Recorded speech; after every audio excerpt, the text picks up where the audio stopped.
الحمد لله رب العالمين والصلاة والسلام على رسوله الكريم وعلى آله وأصحابه ومن تبعهم بإحسان إلى يوم الدين۔ یہ جو حدیث ہے بدأ الإسلام غریبا وسيعود غریبا، بدأ الإسلام غریبا وسيعود غریبا، اسلام جب آغاز ہوا تو اجنبی تھا اور پھر لوٹ کر اسلام اجنبی ہو جائے گا، وَسَيَعُودُ غَرِيبًا، اور پھر لوٹ کر غریب ہو جائے گا یعنی اجنبی ہو جائے گا۔ جس طرح ایک پردیسی آدمی پردیس میں محسوس کرتا ہے، تنہا ہوتا ہے، اس طرح۔ تو امام اوزاعی رحمہ اللہ تابعی ہیں، وہ اس حدیث کے تشریح میں فرماتے ہیں اما انہو ما یذہب الاسلام، کہ اس کا مطلب یہ نہیں ہے کہ اسلام مٹ جائے گا، بلکہ ولیکن یذہب اہل السنہ، اہل سنت ختم ہو جائیں گے، حتی ما یبقى فی البلد منہم الا رجل واحد، حتیٰ کہ پورے ملک میں، پورے خطے میں ایک آدمی کے علاوہ کوئی نہیں بچے گا، یعنی اس حد تک۔ یہ ابن رجب الحنبلی کی کتاب ہے کشف القربہ فی وصف اہل الغربہ۔ تو اس میں، اس حدیث میں عام طور پر ہم یہ سمجھتے ہیں کہ ایک دور آئے گا کہ اسلام جو ہے مٹ جائے گا، مسلمان نہیں رہیں گے، جبکہ مسلمان اسی طرح کثرت سے ہوں گے۔ اسلام کے دوبارہ پردیسی ہونے کا مطلب ہے کہ جس طرح جب اسلام کے آغاز میں ہر قبیلے میں بڑے سے بڑا قبیلہ ہے، ایک آدمی ہے، دو آدمی ہیں مسلمان، ایک گھر میں ایک مسلمان ہے، باقی غیر مسلم، اور وہ اپنے آپ کو تنہا محسوس کر رہا ہے۔ تو اسی طرح ایک دور آئے گا، مسلمان تو ہوں گے لیکن اہل سنت یعنی اس طریقے کو اپنا مسلک بنانے والے جس پر رسول اللہ صلی اللہ علیہ وسلم اور صحابہ ہیں، وہ پورے ملک میں کہیں نہیں ملیں گے، ملکوں کے ملک خالی ہو جائیں گے۔ تو اس میں کیا سبق مل رہا ہے؟ اس میں ان لوگوں کے لیے تسلی ہے جو اہل ثبات ہیں اور واضح عقیدہ رکھتے ہیں، پرواہ نہیں کرتے کہ لوگ ہمیں چھوڑ کر جا رہے ہیں، ہم اکیلے رہ گئے ہیں، کمی قلت افراد کی پرواہ نہیں کرتے، نہ ڈرتے ہیں اس سے، کیونکہ سیدنا عبداللہ بن عباس رضی اللہ تعالی عنہما وضاحت کرتے ہوئے فرماتے ہیں کہ الجماعۃ ما وافق الحق، جماعت کا مطلب کیا ہے؟ جماعت کا مطلب ہے ما وافق الحق، جو حق پر ہو، اور حق کیا ہے؟ وہ نہیں جو ہمیں سمجھ آیا، یا وہ نہیں جو ہم نے بنایا ہے، حق تو وہ ہے جس پر رسول اللہ صلی اللہ علیہ وسلم اور صحابہ تھے۔ وَإِن كُنْتَ وَحْدَكَ، اگرچہ آپ اکیلے ہی کیوں نہ ہوں، فَأَنْتَ الْجَمَاعَةُ، آپ ہی جماعت ہیں۔ جماعت کا مطلب تنظیم سازی نہیں ہے، فرقہ واریت نہیں ہے کہ ایک فرقہ بنا لینا۔ تو آج لوگوں کی فطرت یہ بنی ہوئی ہے، تھوڑا سا دیکھا اختلاف کیا اور اس کے لیے تنظیم سازی شروع کر دیتے ہیں، رکن سازی، اس کے طریقے ہیں، کوئی فارم فل کرواتا ہے اور کوئی برین واشنگ کا طریقہ اپناتا ہے، بس اپنے ساتھ لگا کر خوش ہو جاتے ہیں کہ ہماری تعداد بڑھ گئی ہے، جبکہ حکم کیا ہے؟ آپ اس راستے کے ساتھ ہو جائیں جس پر رسول اللہ صلی اللہ علیہ وسلم اور صحابہ ہیں، اس کو اہل سنت کہتے ہیں۔ باقی جو اہل سنت کے نام پر جو ہم ایک اتحاد قائم دیکھ رہے ہیں یا قائم کر لیتے ہیں فرقوں کا، یہ مختلف 72 فرقوں کا ایک مجموعہ ہے، کھچڑی ہے، جنہوں نے خول چھتری بنائی ہے اہل سنت کی۔ یہ بھی ایک فتنہ ہے کہ شیعہ سنی کی تقسیم کر کے اہل بدعت سنیت کے خیمے میں چھپ گئے، اور ایک گروہ جو ہے تشیع کے خیمے میں چھپ گیا، پناہ لے لی، اور جو اپنے آپ کو سنی سمجھتا ہے، وہ جو اس خیمے میں ہے شیعہ کے خلاف میں، وہ سمجھتا ہے میں نے شاید کوئی بہت بڑا حق قبول کر لیا ہے، ہے وہ بھی اہل بدعت کے نقش قدم پر، کیونکہ 72 فرقے اللہ کے نبی صلی اللہ علیہ وسلم نے جو بتائے ہیں وہ ان کی پہچان، ان کا جرم یہ بتایا ہے کہ وہ ما انا علیہ واصحابی کا راستہ چھوڑ چکے ہیں۔ انہوں نے اپنے راستے اپنائے ہیں، اپنا مسلک بنایا ہے،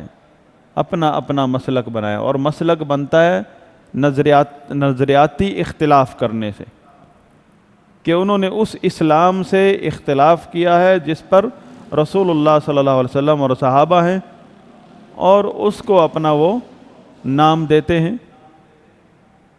اور اصل کیا ہے؟ اتباع کرنی ہے، آپ نے اختلاف نہیں کرنا،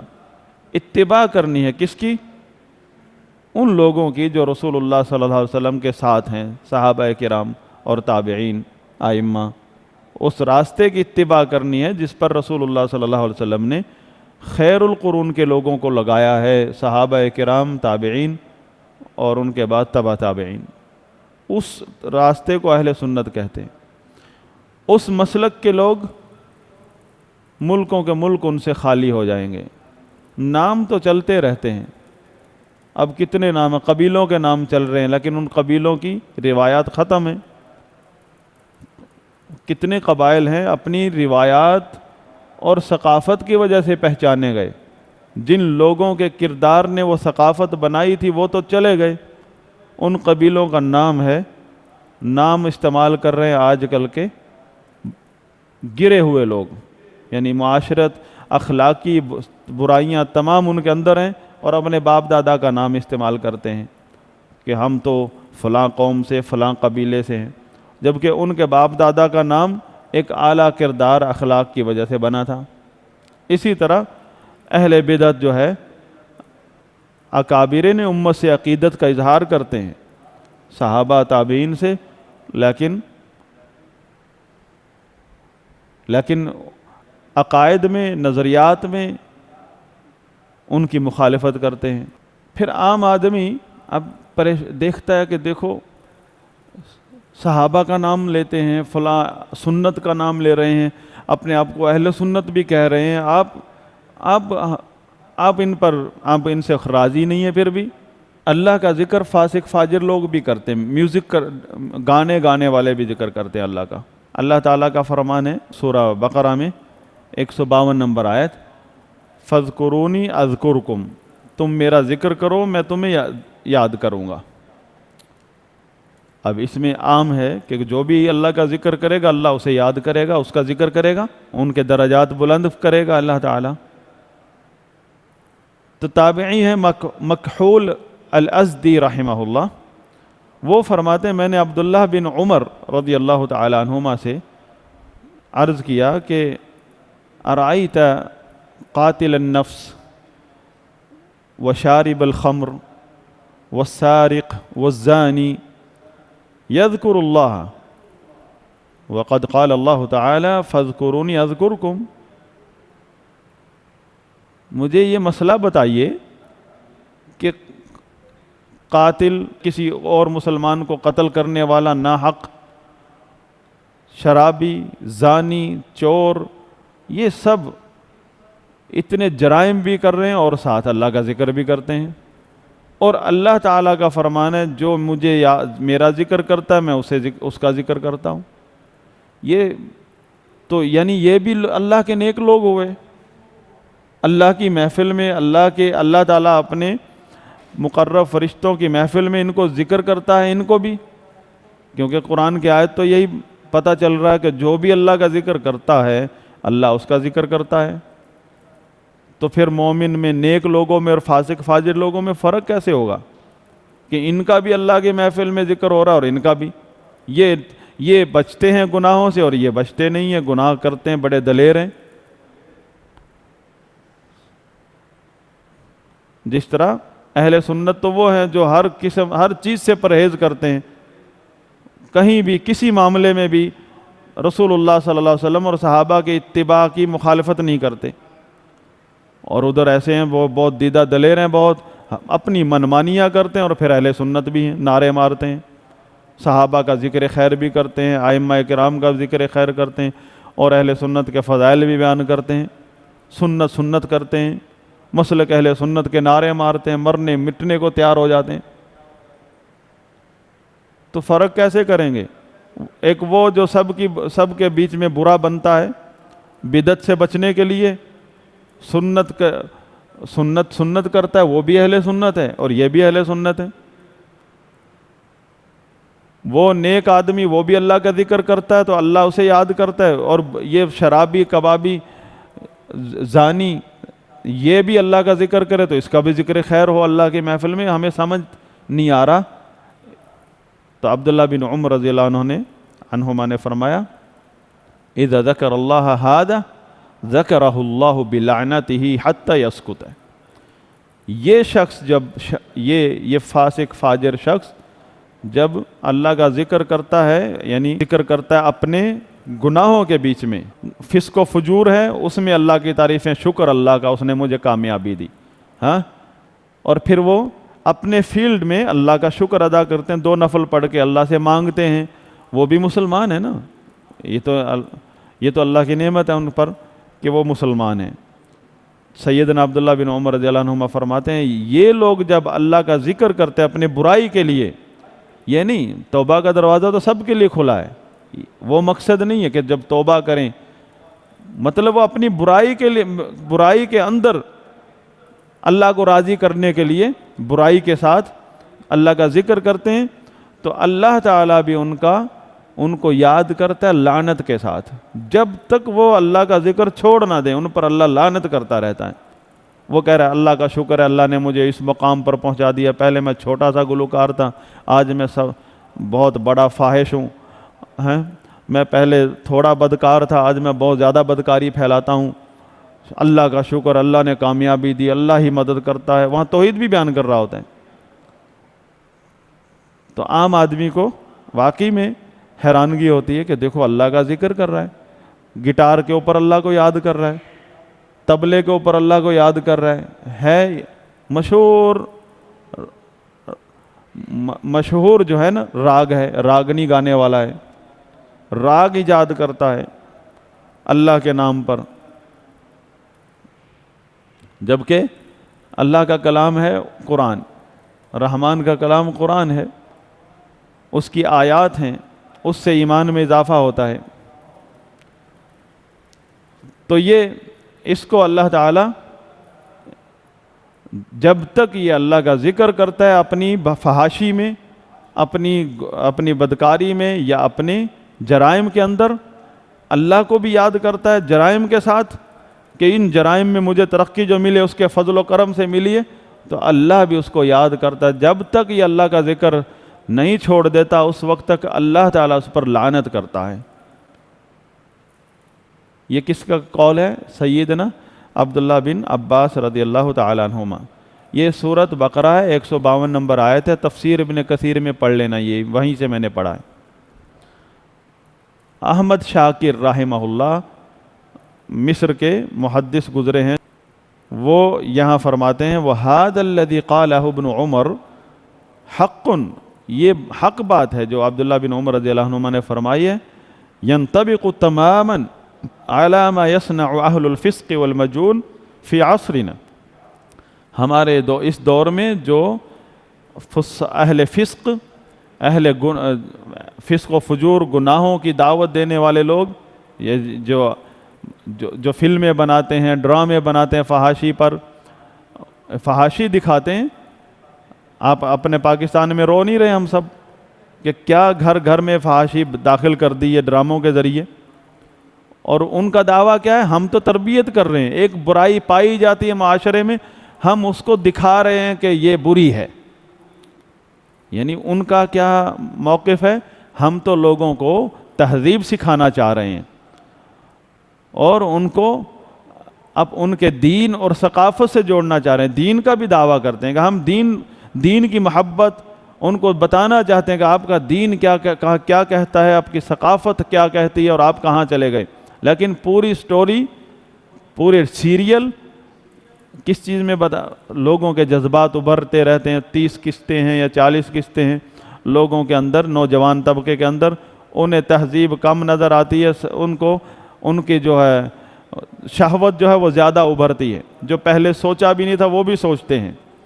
تو احمد شاکر رحمہ اللہ فرماتے ہیں ان لوگوں پر یہ بالکل عین فٹ آتی ہے یہ بات جو سیدنا عبداللہ بن عمر رضی اللہ عنہما نے فرمائی ہے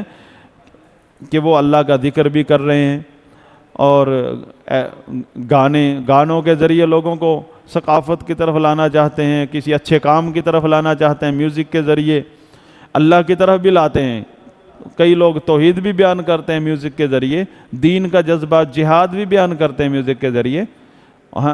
تو پھر اور ایسی فلمیں بناتے ہیں، فاجر فلمیں، وہ کہتے ہیں التمثیل الفاجر، ایسی بری فلمیں بناتے ہیں جس میں فجور ہے، فسق و فجور ہے،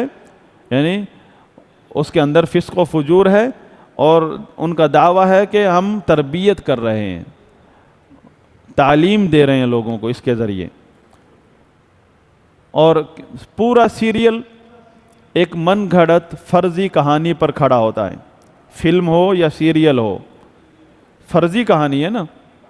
فرضی کہانی جو ہوا ہی نہیں واقعہ، اس میں ایسا یعنی فحاشی، مقدس رشتوں کو پامال کرنا، فرضی قصے۔ بھئی آپ نے کہاں کون دیکھا؟ اس ایڈیٹر سے، اس مصنف سے پکڑیں اسے، بتائیں وہ کون شخص ہے جس پر آپ نے ڈرامہ بنایا ہے۔ چلو اوپن نہیں کریں، اسے پوچھ لیں، کہیں نہیں ملے گا اس کو۔ اس کے ذہن میں شیطان نے ایک قصہ گھڑا ہے اور پورے معاشرے کو وہ الزام دے رہا ہے کہ ہمارے معاشرے میں یہ پایا جاتا ہے۔ اس کے سیریل چلنے کے بعد پایا گیا ہے، اس کے سیریل چلنے سے پہلے کا وہ بتا سکتا نہیں ہے۔ اس کے سیریل نے پیدا کیے ہیں یہ لوگ، اور اس کا کیا دعویٰ ہے کہ میں لوگوں کو تہذیب سکھانا چاہ رہا ہوں۔ اس طرح کے لوگ اللہ کے ذکر میں مخلص بھی ہوتے ہیں، اپنے دعوے میں مخلص ہوتے ہیں، اپنے دعوے میں مخلص ہوتے ہیں۔ آپ نے پڑھا ہے کہ مخلص ہونا کافی نہیں ہے، کسی بھی عمل کی قبولیت کے لیے مخلص ہونا کافی نہیں ہے، مخلص ہونا شرط ہے، لیکن اگر اس کا یہ فعل شریعت کے اصولوں کے خلاف ہے تو اس کا اخلاص سب کا سب ضائع چلا جائے گا، وہ اس عمل پہ اس کی پکڑ ہوگی، اخلاص کو نہیں دیکھا جائے گا خالی۔ تو یہ لوگ پھر دینی قصیدے بھی آتے ہیں، آج کل نظمیں آ رہی ہیں میوزک کے ساتھ، دینی اسلامی نظمیں۔ تو شیخ رحمہ اللہ فرماتے ہیں کل اولئک یذکرون اللہ، یہ سب کے سب اپنے فیلڈ میں اللہ کا ذکر داخل کر رہے ہیں۔ فیذکرہم اللہ بلعنتہ حتی یسکتوا، جب تک یہ اپنے کام سے رک نہیں جاتے اس وقت تک ان پر اللہ تعالیٰ بھی لعنت کرتا رہتا ہے۔ جب تک ان کا سیریل ختم نہیں ہوتا، جب تک ان کا میوزک ختم نہیں ہوتا جس میں وہ اللہ کے ذکر کو داخل کر رہے ہیں اور بڑے مخلص ہو کر، اس وقت تک ان پر اللہ کی لعنت برستی رہتی ہے، چاہے وہ کتنا ہی اللہ کے محبت میں سرشار ہو جائیں۔ تو یہ ایک مسلمان کو سمجھنا چاہیے۔ تو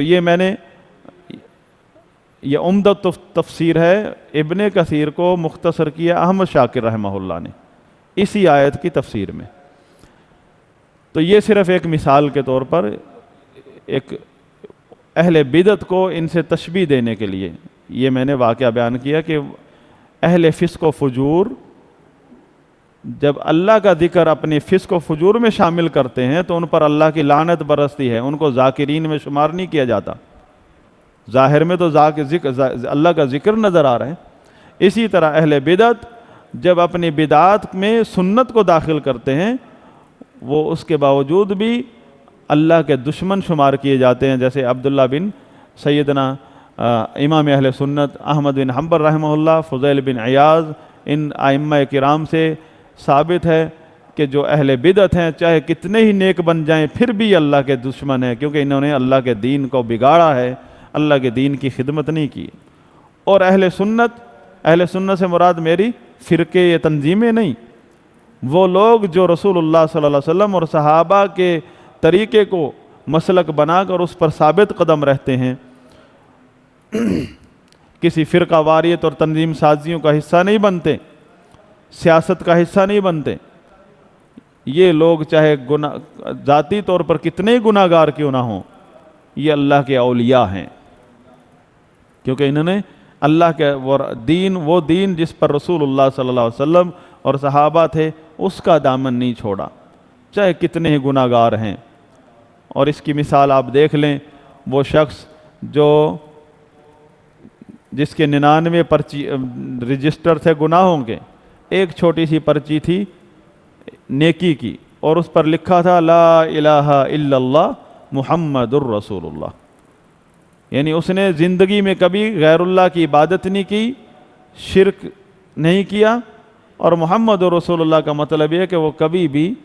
اس نے رسول اللہ صلی اللہ علیہ وسلم کے طریقے کے علاوہ کسی چیز کو مسلک نہیں بنایا، بدعت سے پاک رہا، اگرچہ اس کی زندگی گناہوں سے بھری ہوئی تھی۔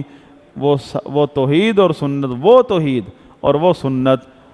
اس کے لیے ساری زندگی کے گناہوں کا کفارہ بنا دیا اللہ تعالیٰ نے، اور اسے معاف کر کے جنت میں داخل کر دیا۔